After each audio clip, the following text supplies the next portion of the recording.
Those of you who are only familiar with Hawkman from the various adaptations he's appeared in might think I'm being a bit melodramatic. Those of you who know, we are kindred spirits and will suffer through this together.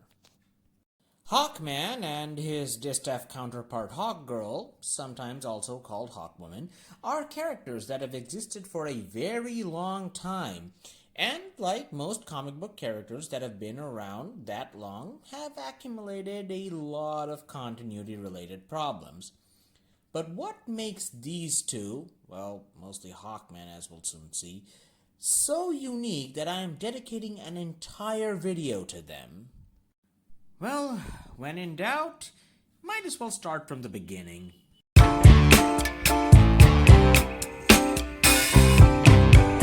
Hawkman was created by writer Gardner Fox and artist Dennis Neville and made his first appearance in Flash Comics #1.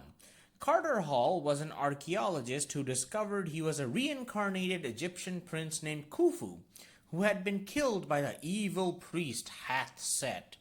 This priest had also killed Khufu's consort Shayara, who had been subsequently resurrected as Shayera Sanders. Get it? Shayera. If you think that's confusing/convenient, you haven't seen anything yet. So, Carter creates a belt made of nth metal, which at this point in history only defies gravity, builds his wings and costume, and becomes Hawkman. Later on, he would romance Shira Saunders, and because the Golden Age was surprisingly progressive in more ways than you'd think, she would become Hawkgirl. I want to take a moment to appreciate artist Dennis Neville's work with the costume, because he had seemingly struck gold with Hawkman's costume. I have a hunch that one of the main reasons for Hawkman's popularity is because that costume looks so damn good. Most other superhero costumes needed further tweaking before they caught on, but outside of a few minor things, Hawkman's costume has remained largely unchanged. It is that good. Also, Hawkman has been flaunting his bare chest since 1940, though you just have to respect the man's swagger. But, as I have often seen, just because something is amazing, and I hate to use this word because I feel it has been overused to meaninglessness, iconic, doesn't mean that it can't cause issues later down the line. Speaking of which,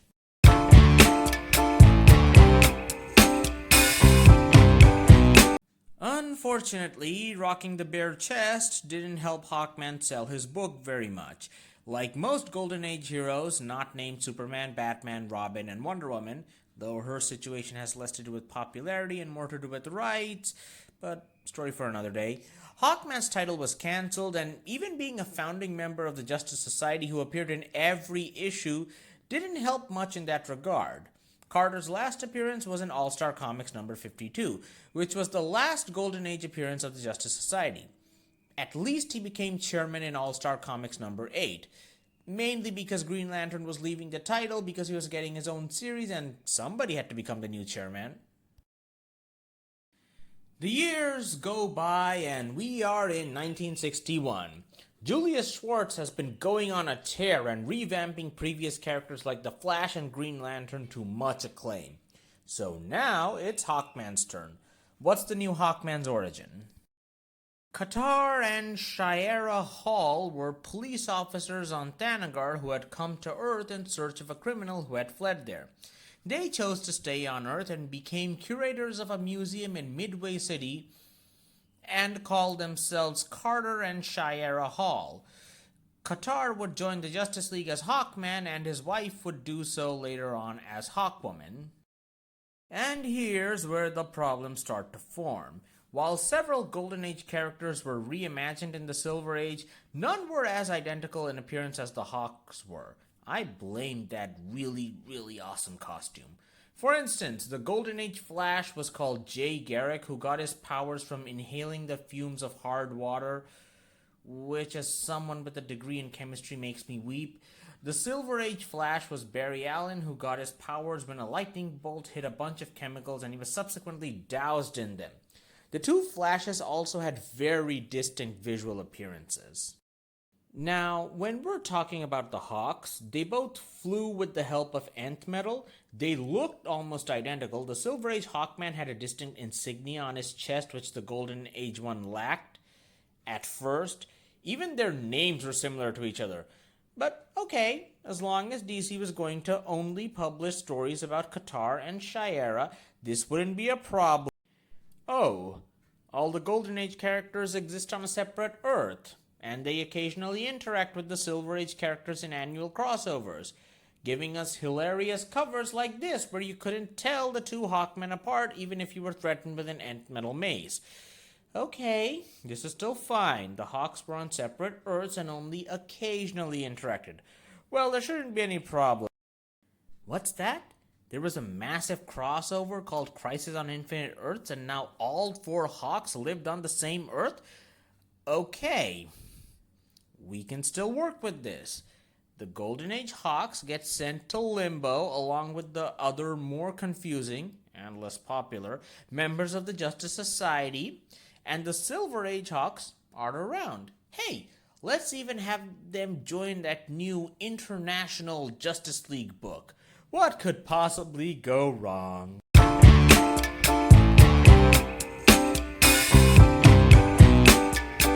So, after the crisis, DC went about publishing a bunch of miniseries that would re-establish some of their characters and establish which parts of their backstory were and weren't canon. For Hawkman and Hawkgirl, a 3-issue miniseries called Hawkworld was published. Thanagar is a planet whose culture has stagnated, a planet who regularly conquers other planets for their resources, so that the rich can maintain their standards of living while continuing to oppress the lower classes. Qatar Hall is a young wingman, a cop, aware of the injustice, but indifferent towards it, as he himself belongs to the privileged. Unfortunately, he is tricked into executing his father, who was helping the lower classes in secret. The higher-ups surgically remove his wings and exile him to an island from which he couldn't escape. It takes him a decade, but with the help of a pair of man-made wings created by an inhabitant of the island, he returns to the main city. With the help of Shiera Thal, who isn't actually the first Shiera, but let's leave it at that, he clears his name and is reinstated as a wingman and goes to Earth alongside Hawkwoman to chase after the escaping criminal. Hawkworld is really good, and this summary does not do it justice, with themes of social inequality and class difference striking a chord even among modern readers.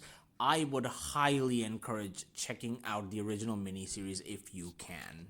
Unfortunately, Hawkworld's success became Hawkman's downfall. The higher-ups at DC decided that the Hawkworld mini was so successful, it should be turned into an ongoing series, with the starting point of said new series being the arrival of Qatar and Shiera on Earth. Except there already was a Qatar and Shiera on Earth. So now we had Qatar and Shiera arriving on Earth for the first time. At the same time, they were already living on Earth for years, and the Golden Age Hawks are still out there. Yeah, this is where the feather feces were flung into the fan. The first thing that needed to be explained was the existence of 2 Qatars and 2 Shieras. So, the first retcon made was that the Qatar living on Earth was a spy called Fel Undar, who claimed to be the son of the Golden Age Hawks. Never mind the fact that the Halls already had a son called Hector, who was already active as the Silver Scarab at the very same time. But who was the Shiera on Earth? Well, she was an Earth woman called Sharon Parker, who Fel had brainwashed into thinking she was Shiera. Except this was completely unnecessary now because there was no need for a Shiera in the first place. Oh, and to show that Fel Undar was a complete scumbag, just so fans wouldn't complain about him being replaced, He attacks Sharon, who managed to overcome her brainwashing, leading to her death, but not before she heroically managed to let the current Justice League know the truth. But wait, doesn't that mean we now have a spy and a murderer as part of the Silver Age Justice League? Well, we have to fix that too. So now it was the Golden Age Hawks who were on the Justice League as sort of liaisons with the Justice Society, who later left with the Justice Society to be in limbo, and were now back. Oh, and apparently Qatar's father had come to Earth during the 40s and was inspired by Carter Hall to form the Wingmen on Thanagar. Oh, and Qatar was actually the son of his father and a Cherokee woman named Naomi, making him half human and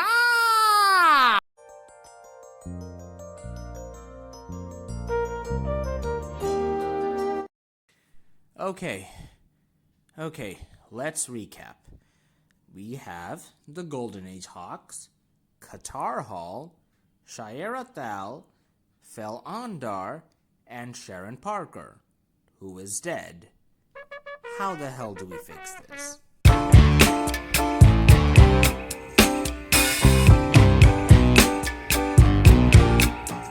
Answer: we fuse half of them together.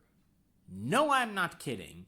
They specifically take the time in the 0 Hour miniseries to show Carter Hall, Shaira Hall, and Qatar Hall fusing with this giant hawk creature to form a new Hawkman. He appears to have all three's memories, but seem to mainly have Qatar's personality. Meanwhile, Fel Andar and Shaira Thal would end up back on Thanagar, and are currently leaving this video only to return later. As for the new Hawkman, or Hawk God if you're feeling charitable, well, he was unstable and then ended up getting banished to limbo by Martian Manhunter and the Atlantean sorcerer Arion, not to be confused with the new god Orion. There's enough confusion going on in this video as is. This was the last straw for DC, who declared Hawkman to be radioactive and banned him from being used. One such example was when Grant Morrison tried to use Qatar in their JLA run, but ended up creating the character Zariel instead, who is a cool character in their own right. Other books would even make jokes about how complicated Hawkman's backstory had gotten. It looked like it was the end for the Hawks.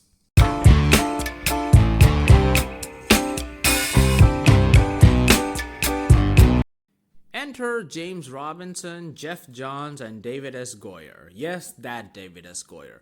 While spearheading a new Justice Society series called JSA, they introduced a new Hawkgirl, Kendra Saunders, the grandniece of the Golden Age Hawkgirl Shaira. Later on, in a storyline appropriately called The Return of Hawkman, Carter Hall is brought back in a physical form. This version of Carter remembers being fused with Qatar Hall, so he has Qatar's memories as well. However, this wasn't all.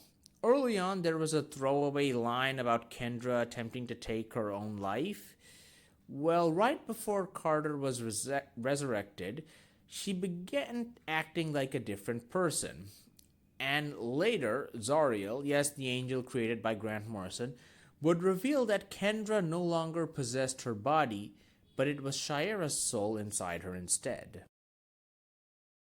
I hate this. I really, really hate this. And the question is, why? Well, we gotta have a romance between the Hawks, so now we have Carter creeping on someone who is technically his grandniece, but it's okay because she isn't Kendra, she's Shaira, so that makes it okay. What the f***?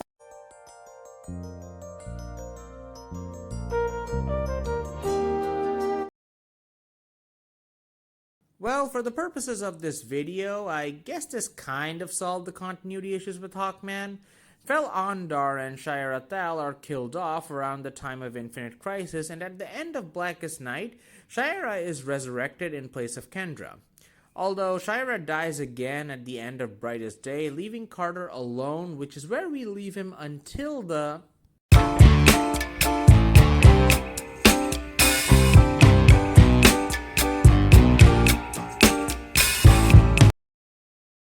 Hey, before we go into the New 52, I feel like I should talk briefly about someone who isn't directly part of the Hawkman continuity issues, but suffered greatly because of it. I'm talking about the Golden Eagle. Initially, Charlie Parker was a Hawkman fanboy who ended up getting Hawkman-like abilities because one of his villains, Mattermaster, was missing getting his ass handed to him by Hawkman. He had returned to Thanagar for a bit. He lost those powers after the Justice League beat Mattermaster, but would later reappear with them to become part of Titans West, this time with wings gifted to him by Hawkman himself. What a nice story. I'm sure nothing happens to him. After Crisis on Infinite Earths, Charlie's backstory was changed. He was a surfer dude with no connection to Hawkman and died during the Titans Hunt storyline.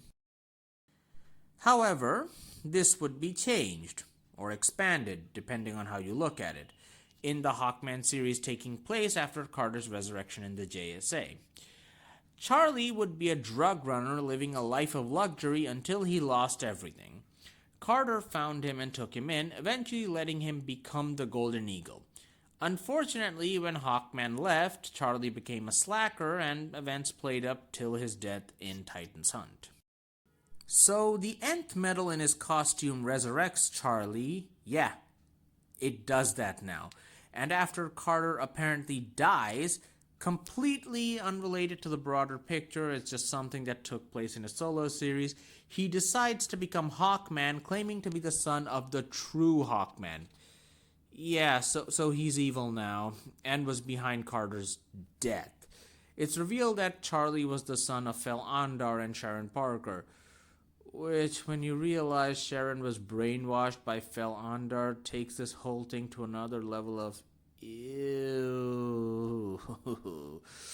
Carter shows up and beats the crap out of Charlie and sends him to Thanagar to be punished. Instead, the Thanagarians make him a wingman with his own squad. His father begs him to change his evil ways. I'm assuming that the people writing this really don't want you to think too hard about what Andar did to Sharon Parker, and Charlie stops. At least Fel Andar is killed by Starfire's sister Blackfire, so he gets his comeuppance. The final time Charlie shows up, as of now, is in Countdown to Adventure, which is why no one seems to remember where he went. So they were pushing this character at the time called Forerunner, who ends up fighting Golden Eagle for a spaceship. He loses to Forerunner and ends up as her prisoner. He's apparently released later on, and that's the last we see of him. Now, did I really need to put in an interlude where I talked about Charlie Parker? Probably not. Did I want to do an interlude where I would talk about Charlie Parker? Yes, absolutely. When was I ever going to make a video about Charlie Parker? And at least he's kind of related to the topic at hand. So anyway, back to Hawkman's complicated history.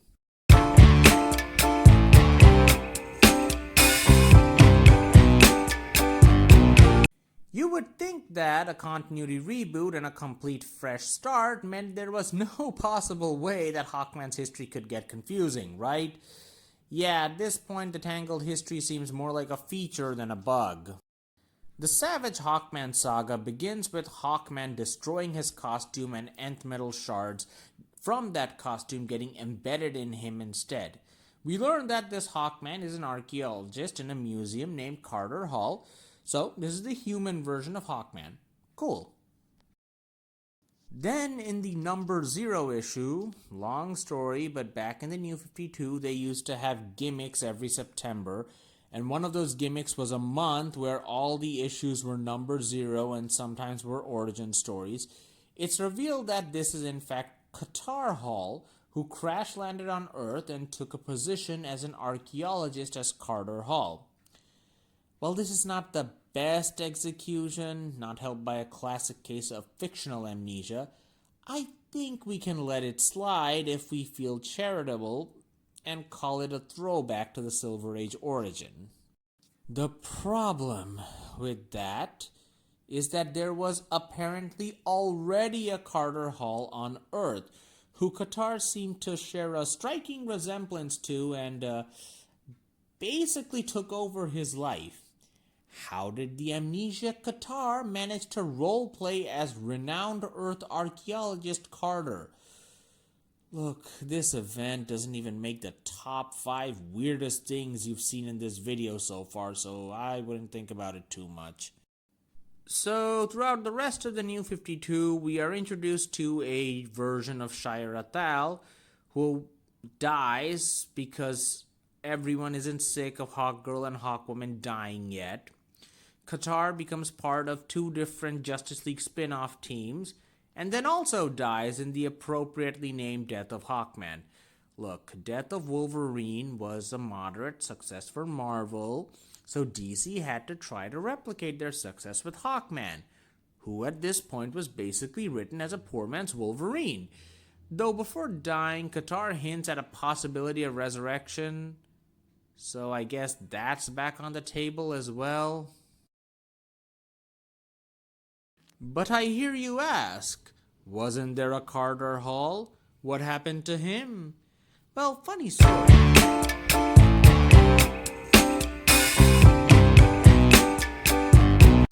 The event Dark Knight's Medal reintroduces Kendra Saunders, making her the leader of the Black Ops. They're a Black Ops team in the DCU, not really important in this story. And also establishing the Hawk's new backstory. We've gone back to the Golden Age origin, with Kendra and Carter being the reincarnated forms of Princess Khufu and Princess Chayara. Carter had disappeared into the Dark Multiverse and later re-emerged as the dragon to the big bad of Dark Knight's Medal, Barbados. Once Barbados was beaten, Kendra would go on to become Hawkgirl again in Scott Snyder's Justice League, and Carter would become Hawkman again in his own series, which is the final stop in this journey.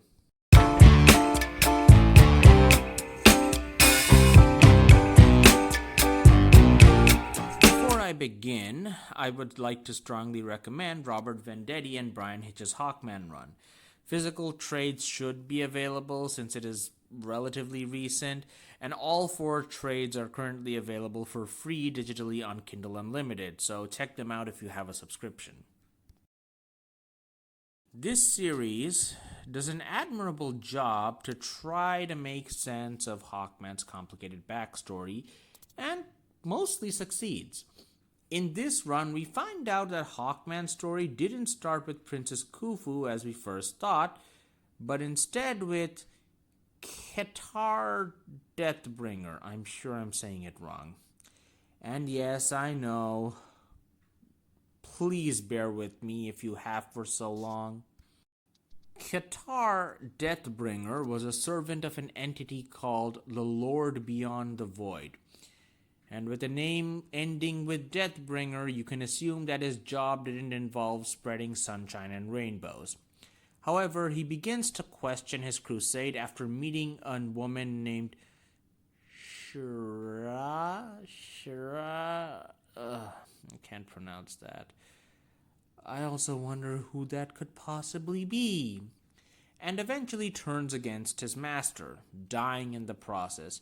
In a bid to redeem himself, God puts Qatar into his cycle of reincarnation, tasking him with saving as many lives as he had killed as the Deathbringer, with the cycle only ending once he had succeeded.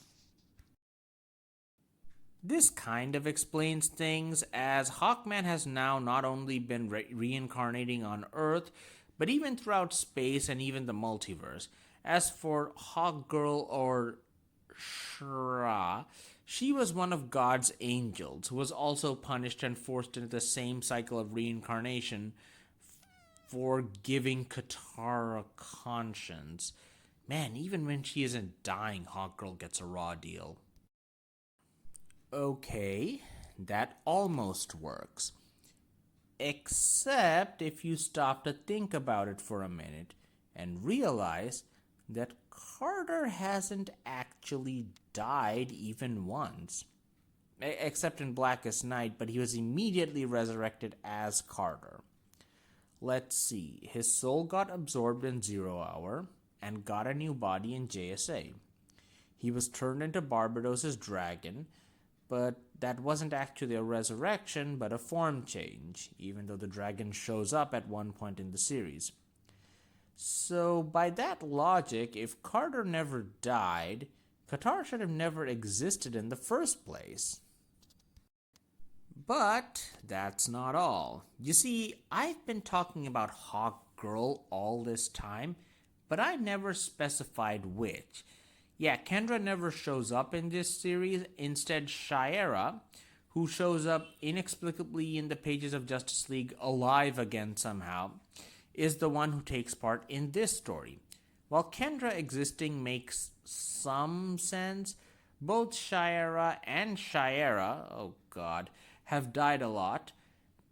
Except, without going into too many spoilers, since the Venditti Hitch run is very good despite all these things and I want people to read it, Carter and Shiera break their curse and are placed in their lives as Carter and Shiera Hall in the Golden Age, from which the comic implies they go on to live till their old age.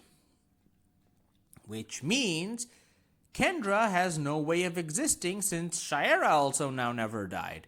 Except Kendra currently exists in the pages of Justice League despite Shiera never dying. Ah!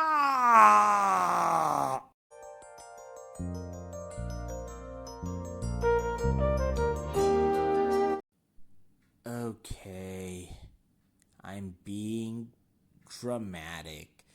While the existence of Qatar and Kendra are weird, there's no denying that this series has cleaned up Hawkman's history quite a bit. While being an enjoyable read to boot, that is until the next team eventually takes over.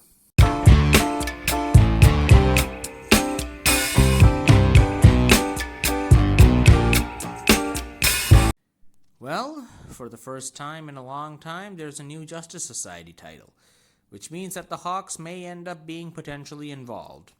I'm interested if the plot points of the previous Hawkman series are followed up on, but considering Jeff Johns is writing the series and he tends to follow the beat of his own drum, I have no idea. Despite all the continuity issues that have plagued Hawkman and Hawkgirl, I feel like I should recommend some titles for those interested. While Hawkman's amazing design definitely contributes to his popularity, you don't last this long without getting a few good stories under your nth metal belt. My first recommendation, of course, is the Robert Venditti and Bryan Hitch run, which is pretty self-contained despite having a tie-in with the Year of the Villain stuff. I will also recommend checking out the original 3-issue Hawkworld mini, not because of the continuity problems, because it takes place entirely on Thanagar, but because of its deep themes that remain relevant even today. And while I personally feel that he writes Hawkman like a self-righteous jerk who is somehow respected by his peers at the same time, Jeff Johns did put Hawkman back on the map, in both his JSA run as well as Hawkman solo series, so check that out if you're interested. I don't understand. How do I end this video? Wait, I've got it. Here's the first live-action appearance of Hawkman. There's nothing that would cap off this video better than that. My vision is not what it used to be. That's why I eat baby root.